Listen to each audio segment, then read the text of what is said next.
Gossip world के नाज़रीन, अस्सलाम वालेकुम।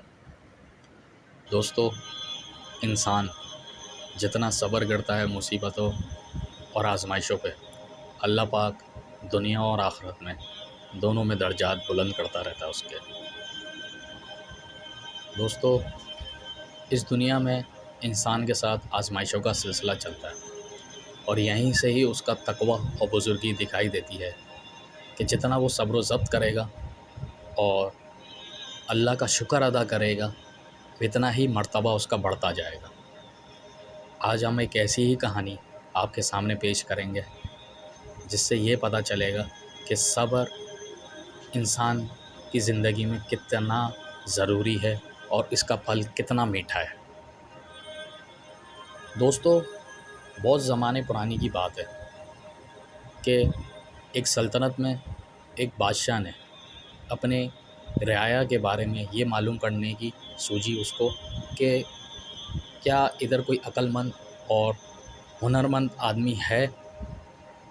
सो लिहाजा उसने ये तरकीब सोची कि असली हीरों में शीशे के हीरे यानी शीशा नुमा हीरे जो होते हैं, जो बज़ाहिर उसकी नक्शो निगारी ऐसी कर दी थी उसने कि वो दिखने में हीरे ही लग रहे थे और बहुत ही मुश्किलों से उसकी पहचान हो सकती थी कि ये शीशे हैं या नहीं। उन दोनों को उसने मिला दिया और मिलाने के बाद आवाम के सामने ये ऐलान करवाया कि इसमें असली हीरे और शीशे के हीरे अलग करके जो दिखाएगा उसको बहुत सारा इनाम मिलेगा, लेकिन अगर कोई अलग ना कर सका तो उसका सर कलम कर दिया जाएगा।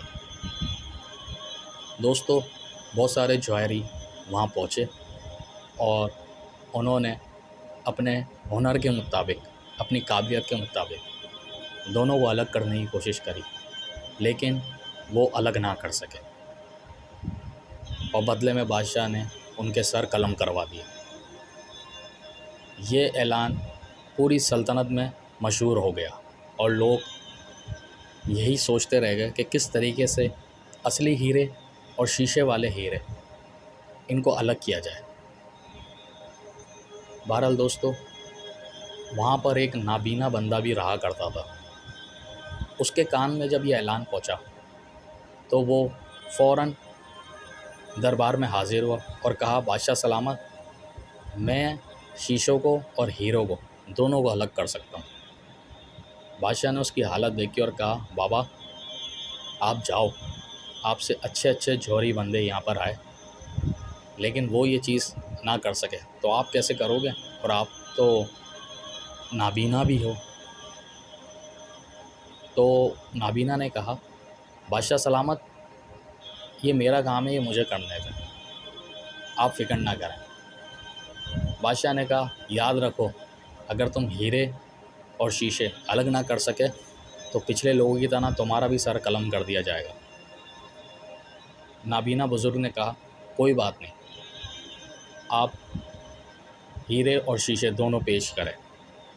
बादशाह के हुक्म पर वो थैली नाबीना इंसान के सामने पेश की गई।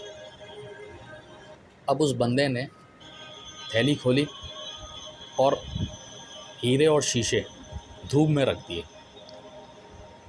कुछ वक्त गुजरने के बाद वो आया और उसने हीरे उठा के एक तरफ रखे और शीशे उठा के एक तरफ रखे। बादशाह समेत तमाम दरबारी और लोग हैरान हो गए कि इसने ये सब कैसे कर दिया। बादशाह ने पूछा, ये एक ऐसी मुश्किल घड़ी थी कि कोई भी इसको सुलझा ना सका। बड़े बड़े जौहरी बंदे भी यहाँ आए, लेकिन वो भी ये काम ना कर सके, आपने ये काम कैसे किए। नाबीना बुज़ुर्ग ने बड़ी नसीहत आमोज़ बात करी और कहा, बादशाह सलामत, मैंने धूप में इन दोनों को रखा था। जो हीरे थे वो गर्म नहीं हुए, वो वैसे के वैसे ठंडे ही रहे, और जो शीशे थे वो गर्म हो गए, वो धूप की तपिश बर्दाश्त ना कर सके। यही फ़र्क है शीशे में और हीरे में कि तपिश और गर्मी जो बर्दाश्त कर गया वो हीरा, और जो ना कर सका वो खोखला शीशा। इस कहानी में इंसानों के लिए बहुत बड़ी नसीहत है।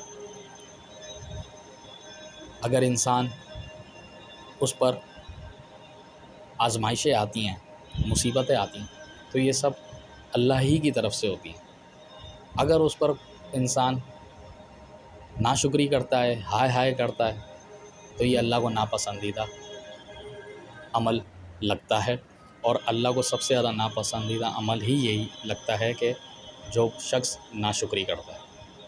और शुक्रगुज़ार बंदे उसके दोस्त हैं, और जो सब्र करते हैं अल्लाह पाक उनका अजर इस दुनिया में भी बढ़ा देता है, और आखिरत में तो उसका सिला ज़रूर मिलना है। दोस्तों, हमारी दुआ है कि हम भी हर आजमाइश में पूरा उतरें और अल्लाह पाक हमारे गुनाहों को माफ़ करें। वीडियो अच्छी लगे लाइक करें, सब्सक्राइब करें, शेयर करें और कमेंट्स करके हमारी हौसला अफजाई और इस्लाह भी करें। अस्सलाम वालेकुम।